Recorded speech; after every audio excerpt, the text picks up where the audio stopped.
Detroit with Megatron. You're not there yet.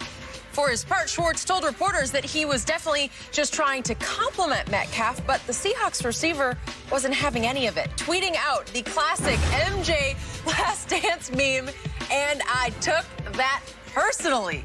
So, Shannon, what do you make of this? Well, Darius Slay wished Jim Schwartz would shut up because you ain't got to you didn't have to cover Megatron or DK Metcalf. And Skip, that's why you have to be careful. You see, Skip, sometimes you can try and pay a guy a compliment, but that's not how he receives it. He said, you don't think I'm as good as Megatron. Well, I'm gonna show you. What I believe Jim Schwartz said is that, look, I was the head coach in Detroit. I coached Megatron. And you're the closest thing I've seen. Size. Now, I don't think he's as gifted a natural catcher of the football like Megatron. I agree. Size, speed, yeah, he has all that. But as far as just naturally gifted at catching the football, no, I don't think he's there yet. Could he be? Sure. And he's going to have a chip on his shoulder, Skip, because he sees all the receivers that went in front of him and the teams that passed over him twice. Seattle passed over him once, but they didn't make that mistake a second time. Did not. So he's going to play with that chip a la Tom Brady. All those teams that passed over him over and over, and all those guys that went in front of him. So this is why you have to be careful, Skip. You try to give a guy a compliment. He takes it as you taking a shot at him saying he's not good, and then he takes it out on your football team. Yep. So we just discussed Michael Jordan in our previous segment. And this comes across to me as Jordan-esque because the all-timer on exaggerating or even creating slights was Michael Jeffrey Jordan because he would just make them up. I've told you the story about John Calipari was coaching the Nets, New Jersey Nets at that point. Playoff game at New Jersey, and Jordan spent the whole game just torching it should be Perry, I think is how we say it, but Calipari. And he's pointing to him up the court. This is for you. This is for you. And I asked Michael after the game, what was that about? He said, I don't even know him. I just don't like the way he prances up and down. Okay? Well, you just made that one up. Well, this one, he didn't make it up. I think he leaped to a conclusion and exaggerated it because I think Jim Schwartz was attempting to pay him the ultimate compliment. You're on your way to becoming the greatest receiver I ever saw, Megatron, right? And that's the thing, though, Skip, but if he thinks he's better than Megatron right now, he out of his mind. Well, you can take this as a slight, bro. You're not better than Megatron right now. Well, that's the truth. He's not. Yes. Because I even looked at the numbers, because Megatron had that 1 year in 2012. He almost caught 2,000 yards worth of passes, 1964. That's the record. Okay, so right now, DK's at 1,039 yards. And if you play out his yards per game, 95 per game, he's going to get to 1,500. Well, so he's not even going to get in the ballpark of that number. But he's still really, really good. And you're only in your second year. Bruh, you can't, look, and I get it. Skip, I'm not here to tell him what he should, whatever he wants to use as motivation. If someone's trying to pay you a compliment and you take it as a slight, it's going to get you to that place where you can go and ball out, have at it. But, bro, every time somebody says something to you, they're not trying to slight you.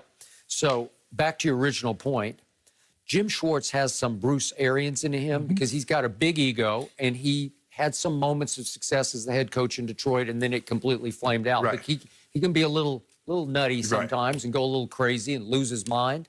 Well, you're losing your mind when you dare to approach the star receiver on the other team and talk to him at all before the game. It gets you where? It gets you nowhere. Just tell him, say, hey, son, you're a hell of a player. Come on. Hey, you got a bright future in this league. That's normally what happens, Skip. I mean, you're like, hey, son, you got a heck of a season going on. You're a heck of a player.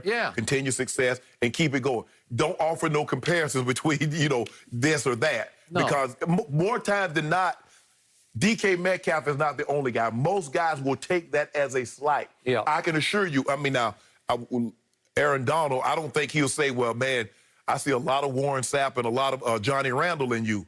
Well, that was the first thing that I saw him. I say, he reminds me of John Randall with the way he plays with his hands. He's undersized. He's smallish. He's not the typical 300-pounder big guy. But he might say, well, so you don't think I'm better than John Randall and Warren Sapp? I mean, you talk about two guys that's in the Hall of Fame, two of the premier defensive tackles on football. You're not a coach on a team about to play his team, right? So, like I said, I mean, DK took it as a slight. I just think the thing is, Skip, because he went in the second round, he's like, man, look at this. I'm 6'3", I'm 240, I run 4'3", and can't nobody use this in the first round? Can't nobody use this at the top of the second round? Yep.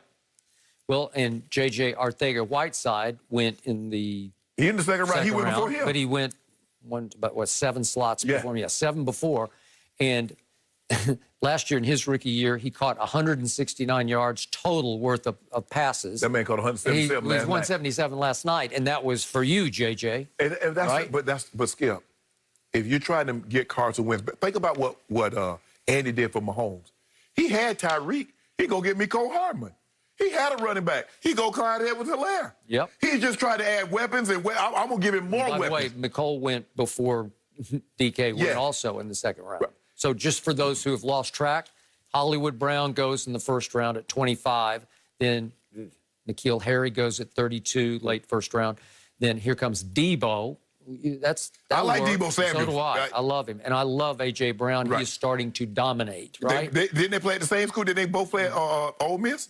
Yep, they did. That's something. How did they not win more games? Exactly. Then Mecole Hardman went at 56. J.J. went at 57. Paris Campbell went at 59. Andy Isabella went to the Cardinals at 62. He can fly, but come on. Seriously? Skip me. What about I think sometimes that neck injury. You remember he had that neck injury, and I think that DK Metcalf, and I think that might have scared some people off. It was that. So he's the last pick in the second round, number 64. What also scared people off was, despite all of his just immense ability and his stature, he would drop big balls in big games. He dropped one last night in the end zone. It was like his easiest catch of the night, and he just muffed it. Remember the Arizona one? That Russ threw him and hit him in his face mask. It was a face mask. So, okay, that's that guy. Right. So that's why what Jim Schwartz said was true. He gonna have a few drops. Skip, people don't realize Jerry dropped a lot of balls his rookie year. His first couple, Jerry would drop the ball. I was there one day when he dropped one against the Giants in a playoff game.